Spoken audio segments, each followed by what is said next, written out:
Hi, and welcome to Why Do We Do That, a psychology podcast that deconstructs human behavior from the perspectives of social scientists, psychologists, and others that use applied psychology in their work. I'm your host, Dr. Ryan Moyer. In this episode, I sat down with procrastination expert Dr. Tim Pychyl. Tim is a retired psychology professor whose research focused on understanding why we can become our own worst enemy through procrastination. In addition to journal publications and co-edited scholarly books, including Procrastination, Health, and Well-Being, and Counseling the Procrastinator in Academic Settings, Tim also wrote the brief and accessible Solving the Procrastination Puzzle, a concise guide to strategies for change. An award-winning teacher, Tim has shared his passion for learning through his I Procrastinate podcast and blog on Psychology Today. One key takeaway I had from our discussion was that the default strategies we rely on to overcome procrastination often do not address a key feature of procrastination, which is emotion regulation. Consequently, we may think we are moving towards a solution, when in reality, we are making the situation worse by focusing on avoiding discomfort instead of concrete action towards accomplishing our goals. Another key takeaway was that we need to be more critical of our projections about the future. Thoughts like, I'll be better at handling this tomorrow, or tomorrow I will feel more motivated, are types of distortions that can cause us to delay action and potentially get us trapped in loops where we are perpetually stuck at the starting line. If you are a chronic procrastinator, or if you simply want to improve your ability to stay on track with long-term goals, then this episode will arm you with all the tools you need to keep moving forward. Enjoy. Okay, today I am joined by Tim Pychyl. Thank you so much for being here today. It's my pleasure, Ryan. Nice to meet you virtually. Same here. So today we're going to be talking about procrastination. I've gotten a lot of buzz from my friends who are really interested in hearing what you have to say about procrastination. It's hard to pinpoint why it's so popular now. Perhaps, I don't know, perhaps COVID had something to do with it. Perhaps it's just the overwhelming amount of information related to motivation that people can read about on the internet. Why don't we start by talking about what procrastination is versus what it isn't? Because I know that procrastination can very easily be mistaken for other forms of behavior. Sure. It's a great place to start. And I like to start there myself. So I like to say that although all procrastination is delay, not all delay is procrastination. I think it's a really important place to start because we beat ourselves up a lot when things get delayed and we abuse ourselves. And at other times, quite ironically, we don't beat ourselves up for procrastinating. We make excuses for ourselves. So let me define procrastination and then some other forms of delay. Procrastination is the voluntary delay, there's the word, the voluntary delay of an intended action. I'm going to start with that part. So it's voluntary in the sense that nothing external is making the delay. And I'll come back to other examples where that can happen. So procrastination is the voluntary delay of an intended action, something that I decided I'm going to do this. Interestingly, just before you and I sat down to do this interview, I had an extra 15 minutes in my schedule. And I hope we do talk about schedules in a minute. And I went and finished the vacuuming. Like I didn't just say, oh, I got 15 minutes to sit and wait for Ryan. I thought that's enough time to finish the vacuuming. And I did. And even if I didn't finish it, I got more work done on it. So I intended to do something, the voluntary delay of an intended action. Now, this is the key part. Despite expecting to be worse off for the delay. So let me say that all together. Mm-hmm. Procrastination is the voluntary delay of an intended action, despite expecting to be worse off for the delay. You see how it's got a certain flavor to it? And I can tell you right from the top, it's a negative thing, isn't it? Just by definition. I get asked all the time, is there an upside to procrastination? And I like to say, don't you wish, right? We always want to turn a vice into a virtue. So just to add to that, how do I contrast it with other forms of delay? Well, there's purposeful delay. We might have decided to delay our interview today if it would work better for either one of us for some reason. Or imagine that one of my children was sick today, or needed me, or the car broke down, or a health problem came up. Well, that's inevitable delay. Like, you'd understand that. You wouldn't say, "Oh, Tim, you're such a procrastinator." And it wasn't purposeful the same way either. It was like, it's an inevitable conflict that comes up in our lives. And then a final example I can give you is delay due to emotional problems. Imagine I got depressed and I just woke up and thought, I can't face you, Ryan. I'm really sorry. I can't do this today. I wouldn't call myself a procrastinator at that point. I'd say, yeah, my self-regulation's gone. I'm not able to muster whatever it takes to sit and have a conversation with somebody, but it's not procrastination. So that's the gist of it all right there. Procrastination is the voluntary delay of an intended action despite expecting to be worse off with the delay. And we can contrast it with purposeful delay, inevitable delay, and delay due to emotional problems. There's three of them. Yeah. Yeah. Now, based on that definition, one of my first thoughts was, well, isn't it a slippery slope between having a reason, a legitimate reason, and a legitimate delay versus having the desire to delay the task and then inserting a justification, right? In your experience in measuring the reasons why people procrastinate, is this justification that's sort of shoved in there, is that a common occurrence? Oh, yes. We're very good at self-deception. And it takes some wisdom. I work with some very high functioning people in workshops, lawyers and judges and all sorts of professionals. And usually the question you ask comes at the end, like, isn't there how do you really know when you're not procrastinating, when you're procrastinating? And I have to say, at this point, it takes a bit of wisdom. I think by the time you and I finish this interview, people will have enough insight into what procrastination is to be able to say, is that what I'm doing? Or is it truly an inevitable delay? Now, it doesn't mean that. Let's imagine you're facing a horrible work task and a true inevitable delay pops up, at least what I've called inevitable delay. Your kid needs to go to the hospital. That doesn't mean a little part of you is not kind of perversely relieved that I have a legitimate excuse not to do the stupid task. I can call work today and say, I can't do it, taking my kid to the hospital. And I think sometimes we really wonder about ourselves at that point. We think, what kind of person am I? That I've got other motive going on there. Well, that just means you're human. But the bottom line is that you will know the difference, and it takes a little bit of wisdom, but you'll know by the end of this interview for sure. So, you mentioned there's, a certain part of you is excited when you are able to put something off. And it kind of highlights that procrastination uniquely provides both pleasure from delaying a task and stress. So you get a mix of positive and negative emotions that occur when you procrastinate. Can you talk a little bit about those emotions and what's really driving them when you're engaging in procrastination? Sure. Back in the 1990s, when I first got an interest in this topic, I came up with that same insight that I thought we procrastinated because we were going to have fun instead, but we end up feeling guilty. So what's going on here? How does that work? And so we did collect data on people using an experience sampling approach where we constantly were checking how they were feeling.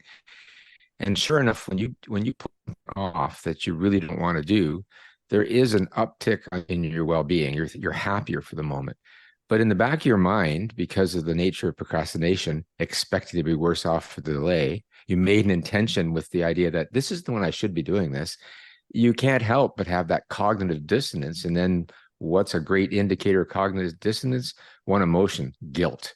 And so they're both there. And then of course, stress, as you said. Now what I'm doing is I'm leaving it to future self, somebody we need to talk about, I hope, as well. And poor future self's really stressed because you're going, hey, it's not getting any easier here. In fact, it's getting harder because I'm going to have less time. So what's present self doing? So you're absolutely right that, and I guess we better just jump onto this too, that, you asked me to define procrastination. I gave you quite a technical definition. I'm going to do it this way as well. So many people think procrastination is a time management problem. From our research and other people's research, we realize it's not about time management. It's about emotion regulation, emotion management. So let's go back to what you specifically said. We feel better when we procrastinate. Yeah, that's the hope. That's why we procrastinate, because we're trying to get that immediate reward. What we are, as Roy Baumeister and Dan Tice and Ellen Bratlaski called it, giving in to feel good, right? We're trying to feel good now. We're doing emotion regulation. So yeah, okay, you're going to get that little boost. But interestingly, it's a misregulation of emotion, because it's like having a great big candy bar in the middle of the day to give yourself a boost. Yeah, for a few seconds there, you might feel good. And a few minutes later, you feel sick. A little while later, you go down in the dumps, right? You got this big insulin surge. Well, the same with anything we do to procrastinate. We might get that immediate relief that I talked about before. Oh, thank God. I'm taking my kid to the hospital. This is a perverse example. Never used it before, but I'm rushing off to do this, and I don't have to do that task I've been dreading because I have the legitimate excuse now. And so you feel that immediate reward, but it's specious. It only lasts literally seconds. And then you go, oh, what's wrong with me? Especially if you don't have that legitimate reward. You're not running to the hospital at all. You're just saying, well, you're singing the procrastinator song. I don't want to. I don't feel like it. I'll feel more like it tomorrow. And if that's going through your head, you're procrastinating. Yeah, it makes me think so much about our default settings. Like it's a little bit baffling to think about how we tend to really become attracted to these short-term fixes. I want to feel good.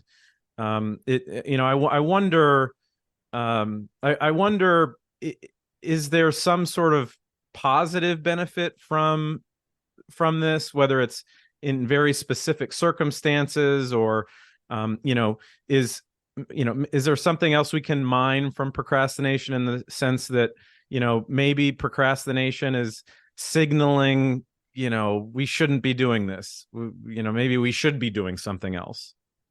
Yes. Two things I want to say. That yes, we're typically seeking that hedonic reward, but there's the Greek had another notion of the eudaimonic, the deeper and longer lasting reward that we get from pursuing a meaningful goal. The reward is in the action. But if I was going to say there's a benefit to procrastination, which I never do, there isn't a benefit, but does it have something to teach us? You're right. If every time I go to face a certain task, I think I never want to do this, and this is part of my job, that could be a symptom that you're just in the wrong job, that this doesn't fit you. Now, the problem with me saying that is some listeners might go away and go, I'm in the wrong job, as opposed to saying, I really haven't developed very many emotion regulation skills, and my go-to skill is avoidance. And now you're even up in the ante. You're going to say, I'm going to avoid my whole job rather than do the hard work that really needs to be done, which is to develop other coping strategies, which I know we'll get to at some point in this conversation.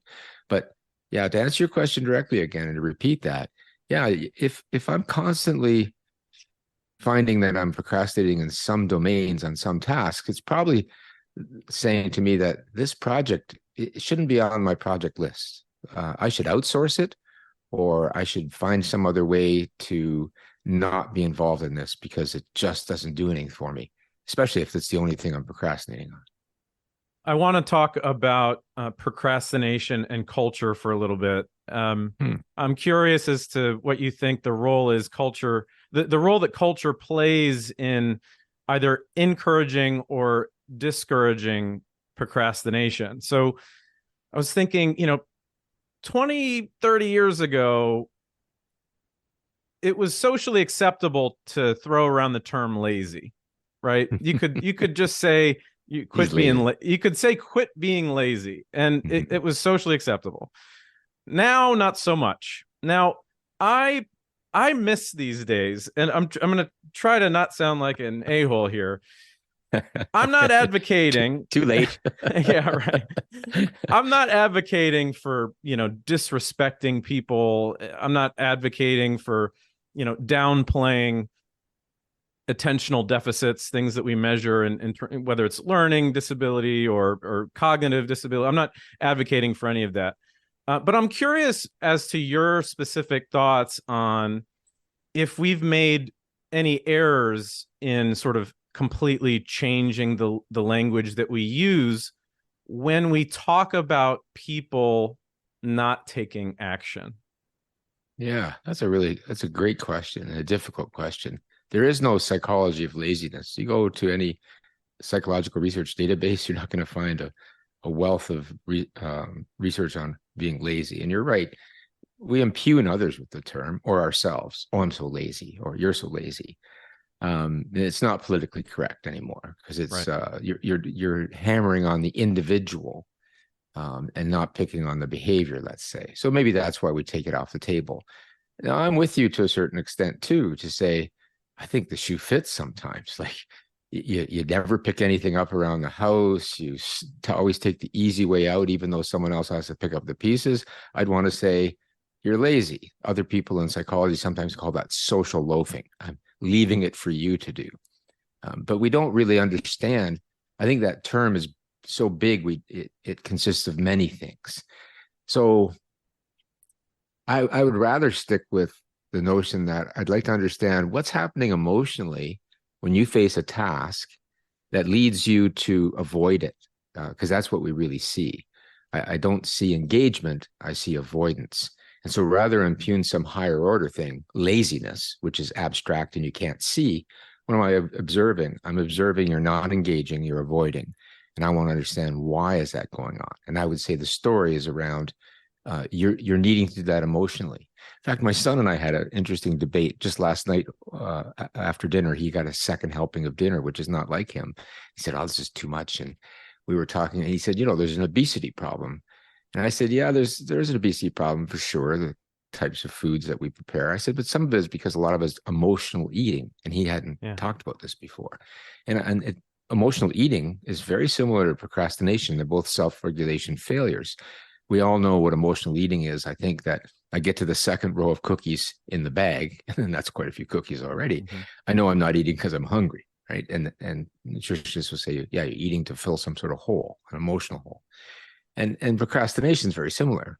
You're avoiding to make yourself feel better. You're eating to make yourself feel better. You do a retail therapy. You run out and buy something, and you know how specious that can be. It's a 1 second wonder, and then sometimes you really have buyer's regret because you didn't even have the money to buy that. Like now you're in debt a little bit for it. So the self-regulation thing fits in there. And so rather than use the term lazy, I'd rather say what's causing the avoidance. Yeah.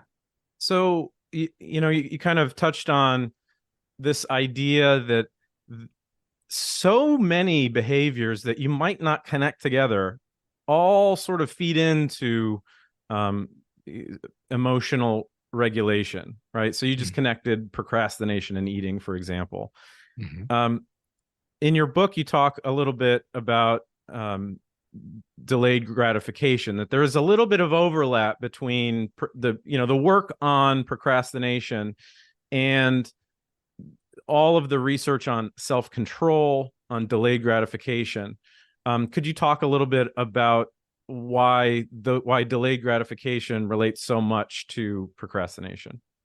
Well, because even if I can recognize that I want to feel good now, I want to give in to feel good. If I have that modicum of self-control, the classic marshmallow experiment that many listeners may be familiar with, work of Walter Mischel and many students and colleagues, young children who were able to delay taking the single marshmallow now in favor of taking two later, seem to do better in life later. That's the elevator pitch of that, or version of that, and oversimplified. But certainly the ability to delay gratification gets you far in life, because you're willing to say, I'm willing to invest in a different way. I'm willing to invest. That could be money, it could be your time, it could be your energy. And so if, let's say, you're facing a task that you just want to run away from, and you know that something else could make you feel good now, or you think so, if you have that sense of self-control, you might be able to get past it. And unfortunately, then everyone beats themselves up and they say, willpower, willpower. If I only had the willpower. That's my problem completely. I can't delay gratification. And it seems like, if I look at the research, if kids can do it, they have better lives, and they can't do it, their lives go down the drain. Well, that's a total oversimplification. All of these things are learned, can be learned as well. It's always nature and nurture together. And so again, I would say, oh, I could focus on learning some emotion regulation techniques that in the end allows me to delay gratification. It doesn't have to be a trait. It can begin with by being a state. And then if it's a state often enough, well, then, oh, look, that's my trait. So speaking of that, speaking of states versus traits, how can you determine if you're a chronic procrastinator? Because everyone engages in procrastination at some point, obviously to different degrees, but is this idea of being a chronic procrastinator, is that a meaningful distinction? Joseph Ferrari at DePaul University was one of the first people that used that term in experimental research. I think clinicians have used it for a long time. Right. It's based on frequency. If we use just a traditional paper and pencil, we don't use that anymore. But if you're doing an online questionnaire, it basically asks, how frequently do you procrastinate? If it's a lot, you're chronic, especially if it's across multiple domains as well. And Joe would tell you that he's done cross-cultural research. You wanted to talk about culture. He's translated various tests and given them in different cultures, and he finds that typically it's about 20% of people who get a score that would indicate they're frequently or chronically procrastinating. Now, that translate and test model is problematic in its own way, because procrastination can mean different things culturally. Some languages don't even seem to have a specific word for it, but everyone seems to understand, because I've gone to lots of international meetings, the notion of needless delay. There's a time to sow, and there's a time to harvest, and everyone seems to get that. And so chronic procrastination, anybody could understand that by looking at, is it a problem for me? Am I always putting things off? Are other people telling me you're such a terrible procrastinator? And I think that you began the episode here today saying that lots of your friends are interested in the topic. Yeah, I think that many of us do procrastinate. Just to add a little thing, I'm 68 now, and I've been doing this research for a long time. And I don't say this as with hubris, but to say I rarely procrastinate anymore, because I have all these wicked techniques. Now, do I want to procrastinate? You bet. But it's like saying, do I want to eat a whole bag of cookies? Like, I can say, yeah, I might want to, but I know how not to. And I know how not to avoid things. I know how to just get started. I know how to make progress that fuels my well-being. So I want listeners to know that just because we might say that it's common for us to procrastinate, it doesn't mean that it's your destiny. You can learn how not to procrastinate. Yeah, and we're definitely going to get to a whole list of solutions and techniques, because I think that's good. I would assume that's where people are going to be the most curious, is how do I crack this pattern of behavior. Before we get to the solutions, you spent a lot of time in your book talking about self-deception and the ways of thinking that are hardwired that contribute to procrastination, these little biases in our brains. If you had to choose sort of one area of bias thinking, one pattern of thinking that contributes most to procrastination, what would you say that is? Oh, you asked some pretty tough questions, Ryan. Just as an aside, not to give people the wrong impression about the book, I don't write a lot about anything in that book, in the sense that, it's like terribly short. That's a funny adjective, terribly short. It's deliberately short, Right. because That's how there's I not, describe it, deliberately, right? oh, it is. And some people would like to read more, but I said, the problem with a long book about procrastination, I don't even have to finish that, right? No one's going to pick it up. So it's meant to be something that truly a good reader could read in 2 hours. And any one chapter is like a few pages. So I don't deal with anything in too much depth, but I try to hit the nail on the head quickly. All right. So now let's think about biases.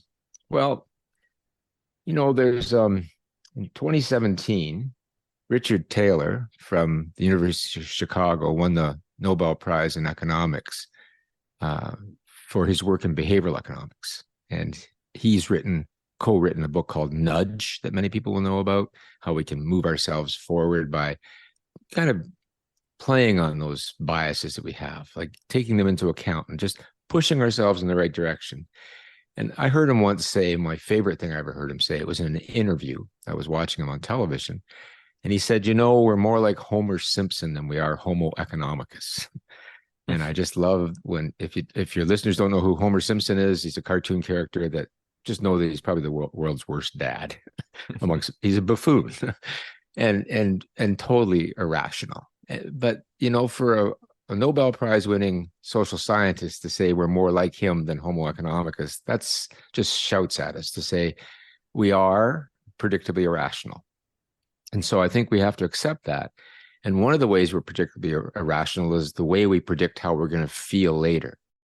Dan Gilbert at Harvard University calls this affective forecasting, because affect is an umbrella term for feelings and emotions and all those things, mood. So affective forecasting means, what's my mood going to be like tomorrow? How am I going to feel tomorrow? What are my emotions tomorrow? And in a nutshell, we're biased. And one of the biases we have is presentism. We rely on the present to predict how we're going to feel tomorrow. And you see this commonly in everyday activities. And Dan Gilbert does a great job of giving us examples. And my favorite is, imagine when you go to the grocery store hungry and look at your cart, whereas when you go to the grocery store and you just finished eating at the restaurant next door.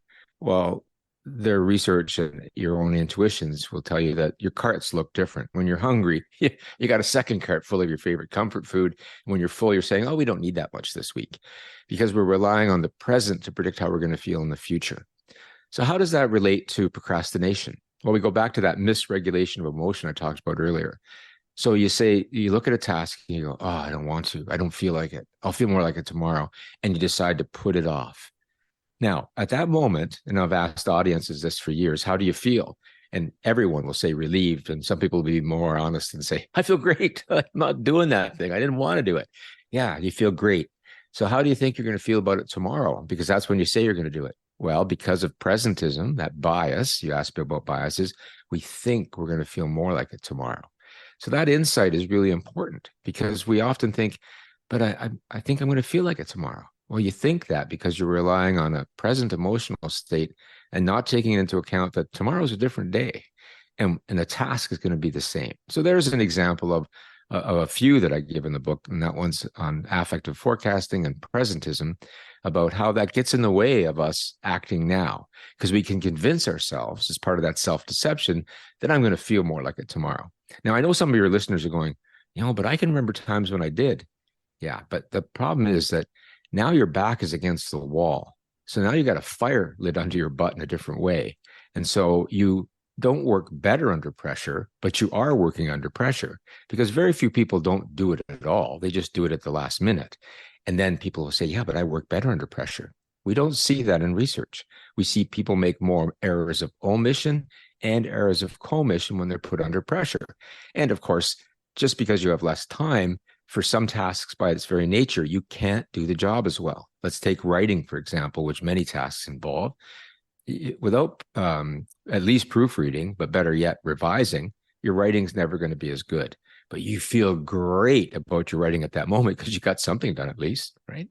So there's a good example, I think, of biases and how we end up tricking ourselves more like Homer Simpson than Homo economicus.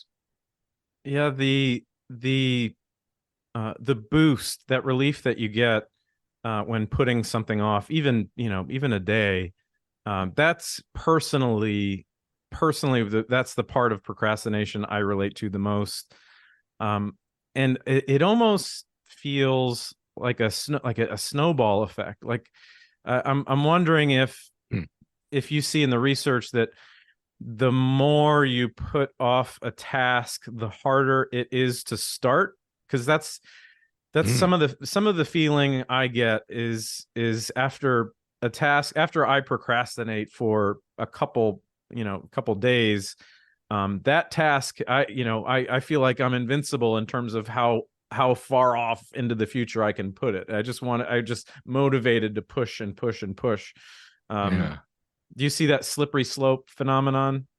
Big time. In fact, a philosopher in a wonderful book entitled Procrastination, the Thief of Time, Philosophical Essays on Procrastination. I mentioned that in case people want to do some deep dive into reading. Published in 2011, I believe 2010. Good book.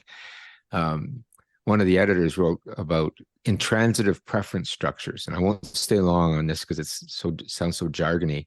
But a transitive preference structure we know very well. If I tell you that B is greater than A and C is greater than B, the transitive relation is that C is also greater than A.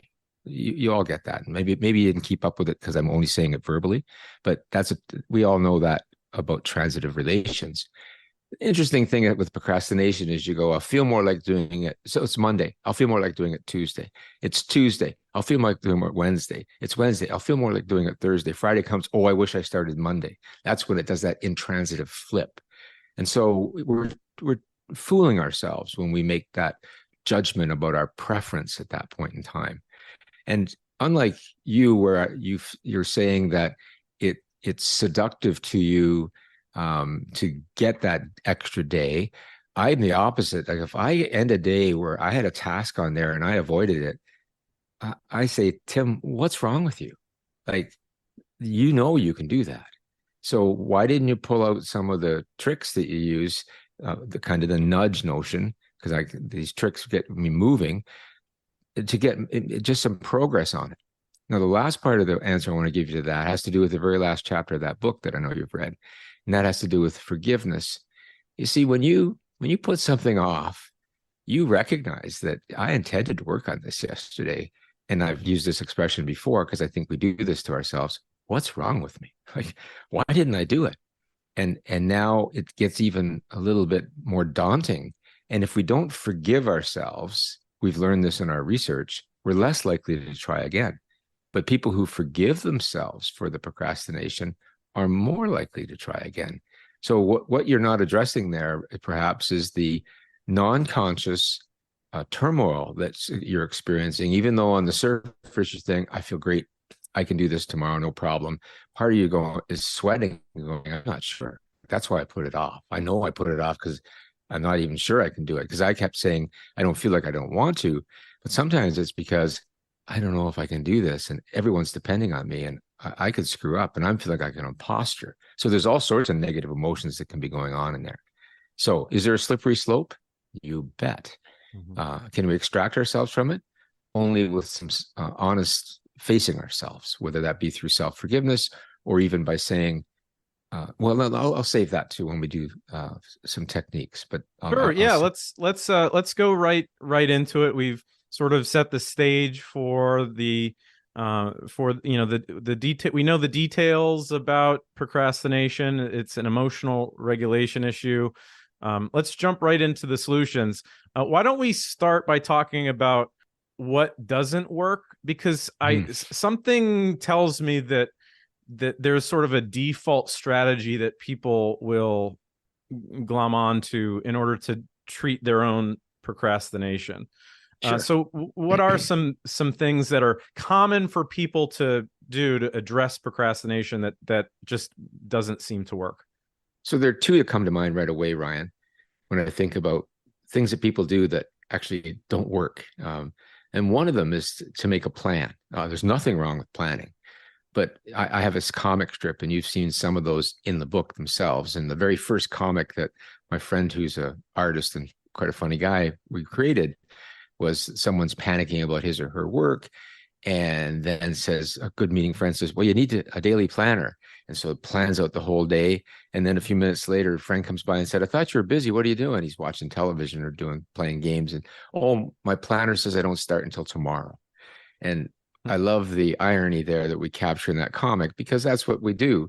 What happens is we make this plan, and we maybe even go and buy an app or a physical day timer, and we sketch things out. And what happens to us emotionally then is we feel, okay, everything's under control. But very frequently, we actually don't do anything more than that. That's enough work for today. And so the planner itself, I plan very carefully. In fact, if I showed you my day timer right now, you see that every 15 minutes of my day is all blocked off. Every day, all day. I can go back years. You could ask me, what were you doing at this time last year, Tim? And I could tell you. Now, some people think that's perverse. Like what's wrong with you?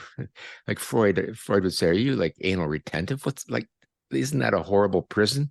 No, just the other. It's freeing. It's a wonderful tool, because time management is necessary but not sufficient. I have great time management because time is the only non-renewable resource in my life. I don't know how much I'm going to get of it. And so I spend it very carefully. And when I do it that way, if something comes up, I can do it because I've got everything under control and I know what's going on and what's done and what's not done. And even when I change my plans, I can have an intention update. I can move something without procrastinating. I can say, oh yeah, it's better for me to do this here. No self-deception. But if you just make a planner and your problem is procrastination, that's not going to solve the procrastination problem. The next day, you're going to come to that part where it says, do the workout or do the deep work or you name it. Yeah. And I don't feel like it. And you shift it and you start to procrastinate. So one of the things I see that is offered as a solution is the day timer. And I love planning apps. And that's why I told you I use one religiously, to use an often used word that maybe isn't the best. I use it all the time, habitually. And I love it. And it's freeing for me. And I can, at the end of the day, I can do a forensic audit and say, how did you spend your day, Tim? Are you happy with that? Is that the person you want to be? And because I color code everything too. How much time did you spend recreation? Well, I told you before when we got on the air together, I went for a bike ride this morning. It was wonderful. And then I did other things around the house, and I can tell at a glance, okay, I'm going to leave that alone. But it's not a solution to procrastination. We're going to come to those. The other thing that I see people often do, and people will say to me, what about the Pomodoro technique, Tim? I set a timer, says work for 30 minutes, and then I take a break for 10. Good on you. Use it. I bet you it lasts 3 or 4 days.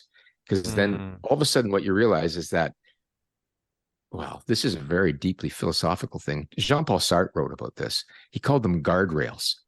That we realize that the guardrail's actually in my head. Like, I'm the guy setting the timer. Like, no one else is controlling me. It's different than the law. And so all of a sudden the bottom will fall out of the Pomodoro technique because we realize that it's really just depending on me anyhow. And we quickly see it as a trick, and that we're acting in bad faith, if you like the existential philosophy perspective here. So I don't think any of those techniques on their own are very helpful, because they act as if someone else is controlling us. And then one day we wake up and realize I'm playing a terrible game with myself. I want to go back to that idea that you were saying. So the premise is that the Pomodoro technique is flawed because, right, you're the one setting the timer, making the decisions, right? Mm-hmm.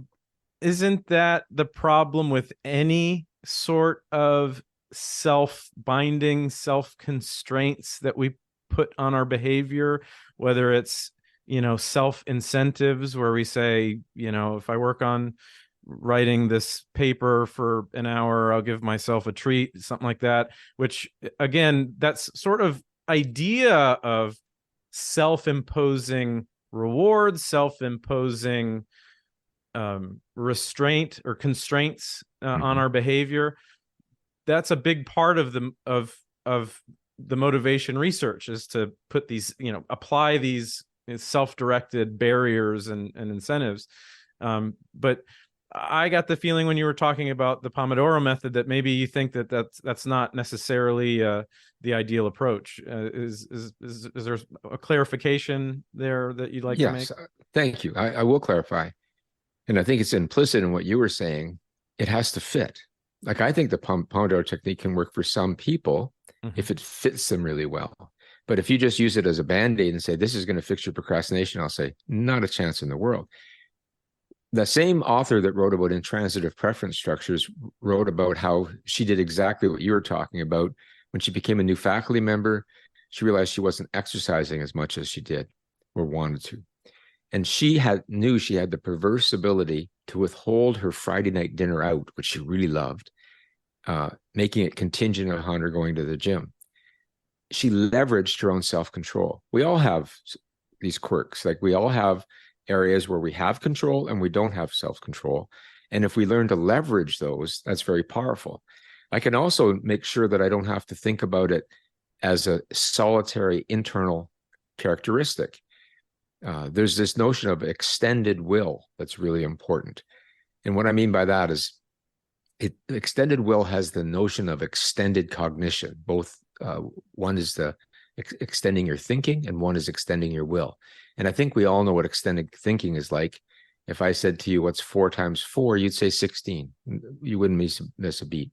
If I said, what's 486 times 373, I'm sure you'd tell me, I don't do that in my head. I can't even remember the two numbers. But if I gave you a calculator or a piece of paper and a pencil, you'd say, no problem. Yeah, you're extending your cognition. But we treat willpower and self-control as if it's like doing math in the head. It all has to come out of my own body. No, we can use the world around us. We can set ourselves up. I'll go back to that word for the third time. We can nudge ourselves in the right direction.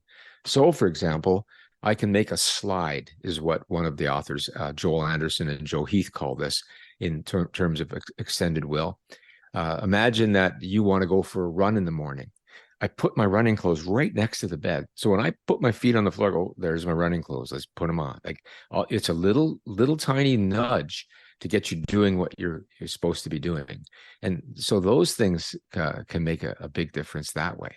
But they have to fit. So I'm not saying that Pomodoro won't work for everyone, but if it's just you're thinking that it's going to work for everyone, no, not a chance. Can it fit some people? Yeah. Now, is it ever okay to jump to an easier task when you have this task that you're procrastinating about? My mind went to, I've read somewhere, if you're procrastinating, you're having trouble, sort of this kind of trouble getting off the couch phenomenon. Mm-hmm. Even shifting the room can sort of spawn action. Literally, physically getting up, moving to a different room can kind of jumpstart your motivation.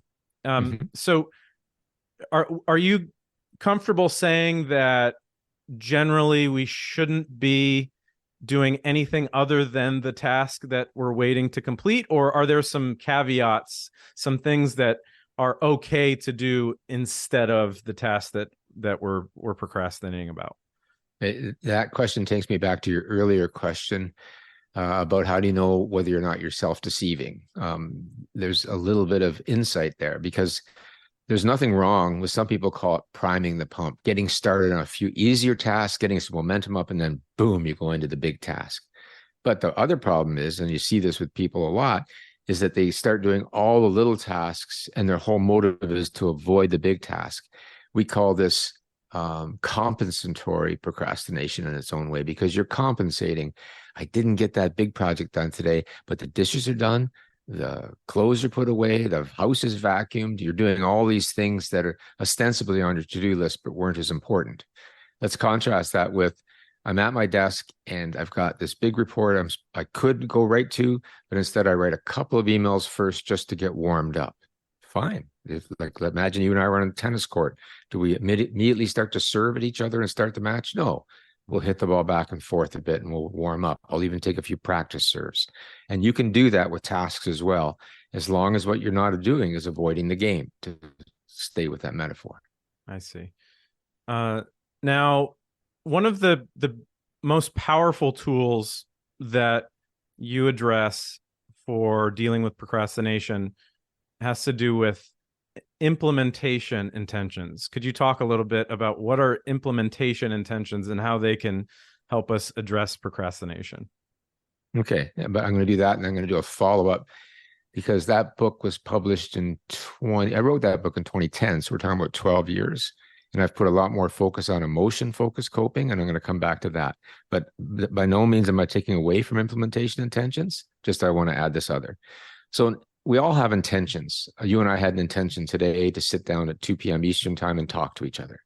A goal intention. I could have a goal intention of getting more exercise. But what we need is something more specific than that, because our goal intentions can be so vague as to be anemic, weak, no motivational force to them. So an implementation intention, this is the work of Peter Gallwitzer and his colleagues, makes a more specific plan. In situation X, I'll do behavior Y to achieve sub-goal Z, as we Canadians say, or Z, as we say, I say more everywhere else in the world. I'll do behavior X in situation Y to achieve this sub-goal. And just doing that puts the cue for the action into the environment. So I'm not relying on my habits anymore or what I'm thinking about. I say, oh, okay, I finished my coffee. I said I was going to wash the dishes. In situation X, I do behavior Y. It's a very powerful technique. Now, they've added to that, Peter Gallwitzer and his colleagues, something called mental contrasting. And rather than get into the jargon there, I'll tell you that if your listeners can go online and look up WOOP, WOOP, and you can see how this acronym stands for wish, outcome, obstacle, and plan. What do you wish? Gee, I wish I'd floss my teeth more often. And this is a common example for me, not that I don't floss anymore. And what would be the outcome? I wouldn't have gum disease, and my dentist would stop hounding me about it. What's the obstacle? I never did it before, and I don't remember it half the time. And when I do, I think, it's too much of a hassle. Now, plan is the implementation intention. In situation X, when I pick up my toothbrush, behavior Y will be, I'll put the floss on the counter. And then I have another one. When I put down my toothbrush, situation X, I'll pick up the floss. You can see how you can do this for just about anything in your life. What's my wish? What's the outcome I would desire? What's the obstacle that I see? And let's make a specific implementation intention in situation and then behavior, and to move yourself forward. So it is very powerful, and that's why I wrote about it a lot. But, and here's my big but, even with making those, I can have an emotional reaction to them. I had an emotional reaction to flossing my teeth, for goodness sakes, even though it can take like 30 seconds to floss my teeth. It might take you a little bit longer. What is that? Owner experience may vary. But in any case, what you have to be able to do is deal with emotions. So what do our brains do? Our brains think and feel. And even as you're listening to me right now, you're attending to my message, but you're thinking all sorts of other things. And I don't even know what you're feeling, right? But you have all sorts of feelings, some of them quite squirrely. I can guarantee it, because you're human. And we take them also darn seriously, right? I have a feeling or a thought, and I can just go down, as we say, go down the rabbit hole. I follow that thought or I follow that feeling. What we need, and this is where I put a lot of emphasis on intervention for procrastination, is we need some non-judgmental awareness of those feelings. I have to acknowledge them. Yeah, I'm feeling like I don't want to do this task. My whole body's screaming at me. I'm afraid, or I'm uncertain, or I'm bored, or I'm frustrated, or I'm resentful. I have all these negative emotions about this task. It's okay to have this emotion. I don't have to be this emotion. And if you take anything away from our conversation today as a listener, that to me is one of my most powerful thoughts or mantras during the day. I can have this emotion. I don't need to be this emotion, because I can work from some other part of my inner landscape, my own curiosity, my own need to achieve, my desire to do well. And then I can move ahead with my intention despite the feeling. The feeling's still there. I'm not denying it. I've acknowledged it. I'm allowing it, and I'm moving forward. And then I dump in all the other things, the implementation intentions, that nudges me in the right direction. But I did really want to add that we have to be ready for the fact that we're going to have emotions that, as you said so well a few times through the interview, procrastination is an emotion-focused coping strategy. So if we're going to do a good job of beating procrastination, we have to deal with the emotions. So it seems as though the skill that can help us most with dealing with procrastination is becoming more comfortable with the uncomfortable. Because right, that initial moment when we have to choose between pushing forward to doing that task that we don't want to do or doing something else, that's that critical moment. Andrew Huberman, neuroscientist and podcast host, in one of his episodes, he addressed a solution that he thinks is helpful for procrastination, which is exposing yourself to a mind state that's more uncomfortable than the one that you're facing when deciding what to do. So the logic sort of overlapping with the addiction literature. So if you look at dopamine, and so dopamine is the neuromodulator that basically is responsible for telling us to, oh, do that. This is, motivates you to act. That when we are procrastinating, we are, sort of below baseline in dopamine. And one of the ways that we can get back into a positive state towards motivation is by making that trough, that baseline level, even deeper. So his suggestion was, sort of like a cold shower, for example. So you don't want to work on your essay for school. That gives you discomfort. Your dopamine is below baseline. You're amotivated. You take the cold shower, that pushes you even further away from the baseline. And by going further away from the baseline, you are able to recover sooner. Apparently, there's some neuroscience suggesting that the steeper the trough, the more quickly we get out of it. I'm curious. I know that approaching discomfort is an important piece of overcoming procrastination. I'm curious as to your thoughts on that strategy. Well, I like that episode, and I listened to Andrew as well. And I was just re-listening to it the other day. In fact, it's probably still, if I were to click on Overcast and on Andy's podcast, that might be the episode that comes up. Well worth a listen. He and I don't see completely eye to eye on it, not to take away from what you just described as a mechanism, but that another neural mechanism that we have to take into account is something we call the amygdala hijack. So not only is your dopamine playing a role here, but if you're having a strong emotional reaction, it's overpowering your ability to bring in the executive functions of the prefrontal cortex. And Andy talks about this in various episodes as well. I think that the last episode, but see, on a podcast like this, it won't make much sense. But in an episode where he talked about prefrontal cortex functioning and what executive functions are, part of his impulse control. And so, if we can address our emotions and let go and get rid of the amygdala hijack, then we're able to kick in the prefrontal cortex that allows us to delay gratification, to go back to what you've talked about earlier, not to act on our impulses to run away, and to be more planful and organized. So everything you said and Andrew said about dopamine is true. But I would also say that the focus I'm taking is the other side of it, which is I'm trying to acknowledge that I have a really big problem here with an emotional overrun, and I'm going to downregulate the amygdala reaction so that I can upregulate executive function. In fact, interesting research by some German colleagues showed that, and this goes back to your notion of chronic procrastinators, they took people who scored high on frequency of procrastination and compared them to people who scored low. They use functional MRI to look at components of the brain, like cell structures. The amygdala is a cell structure that way. And lo and behold, they found that the volume of the amygdala is larger for the chronic procrastinators, indicating they have a more active emotional response to the world. Now, again, for listeners, you don't go away at the dinner table tonight and say, well, I learned that my problem is I have too big an amygdala and I'm doomed.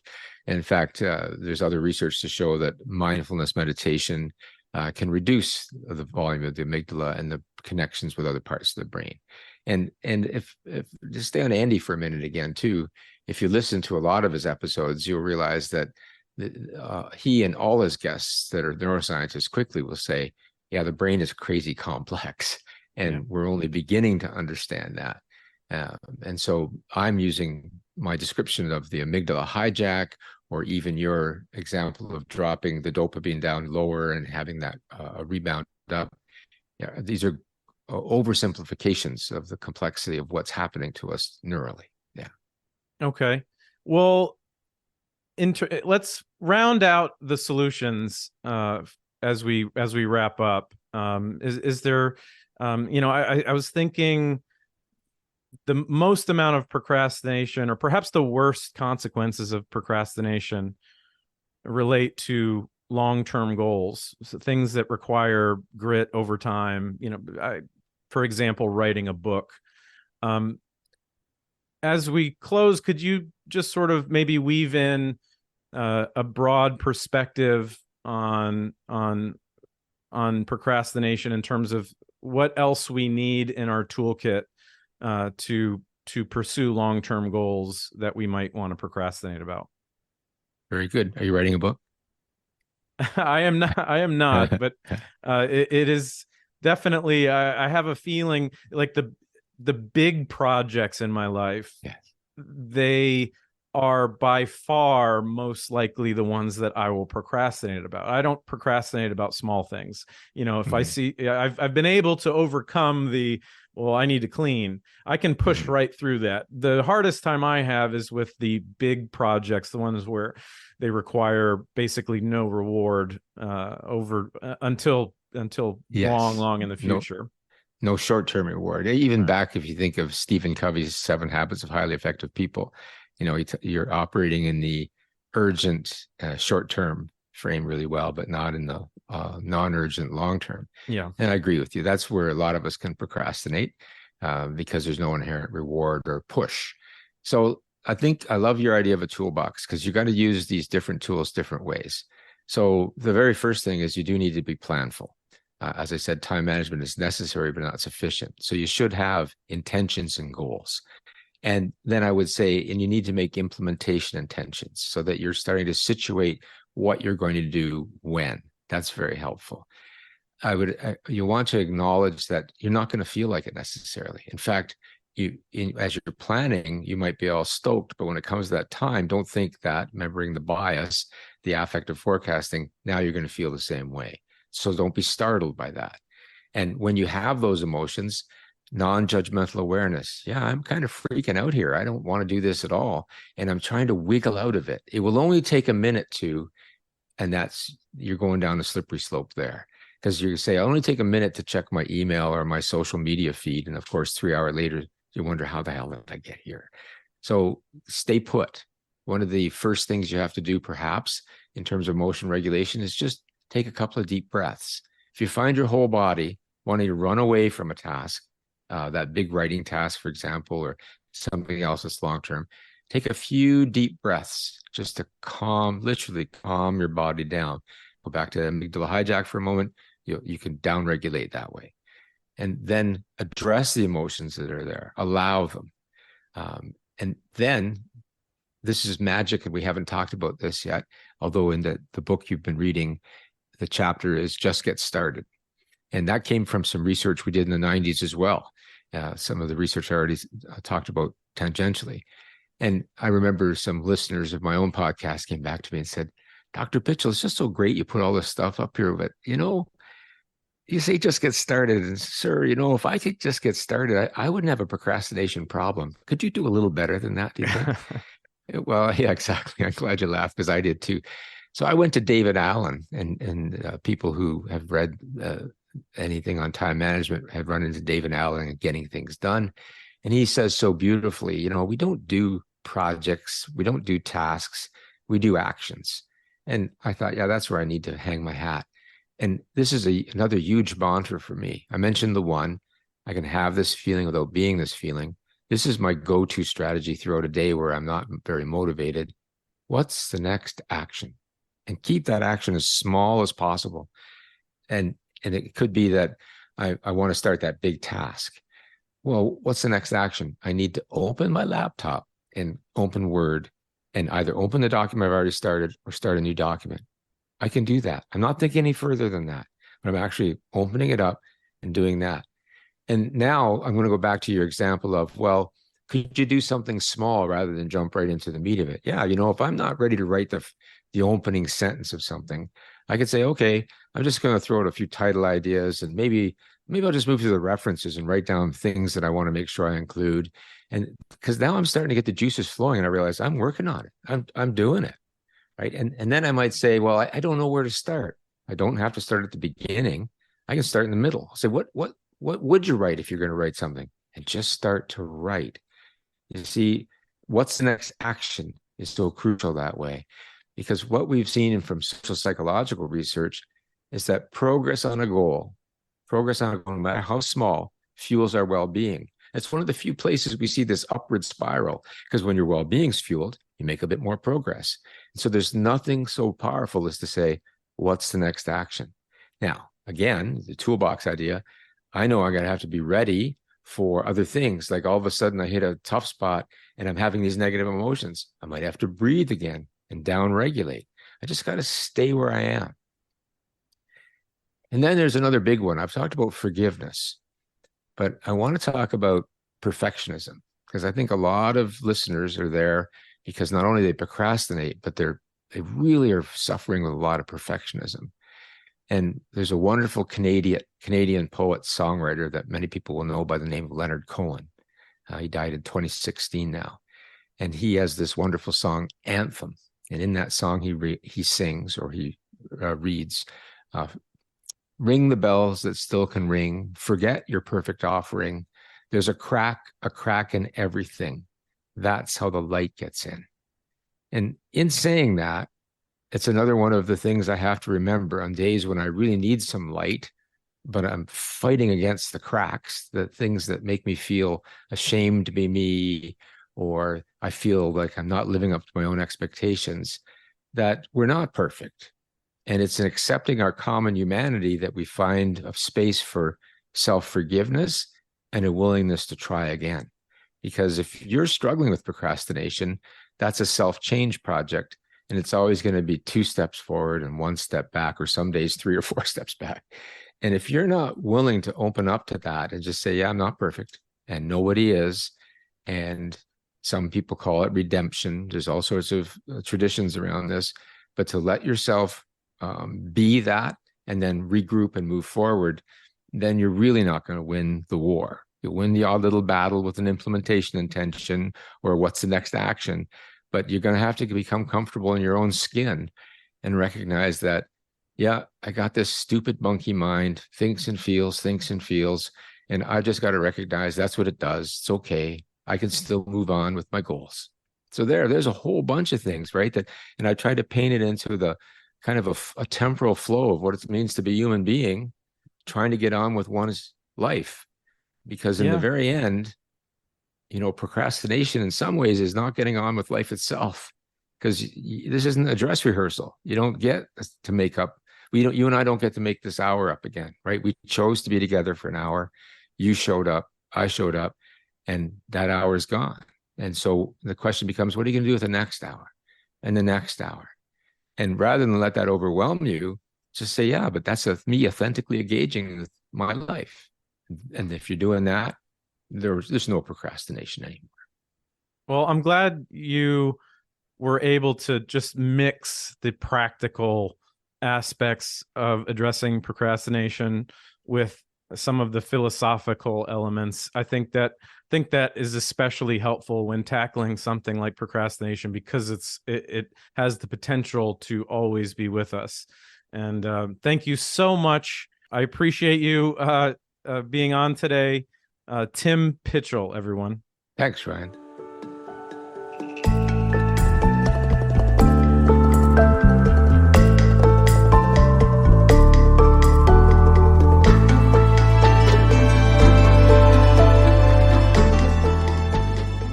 For more on Tim, visit procrastination.ca.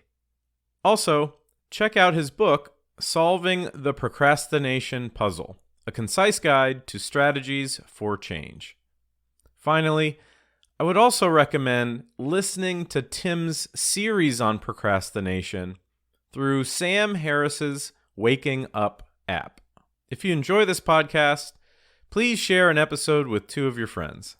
Follow the Why Do We Do That Facebook page for updates and additional content. Don't forget to rate and write a review on Apple Podcasts. Follow on Instagram at Why Do We Do That Podcast or Twitter at WDWDTpod.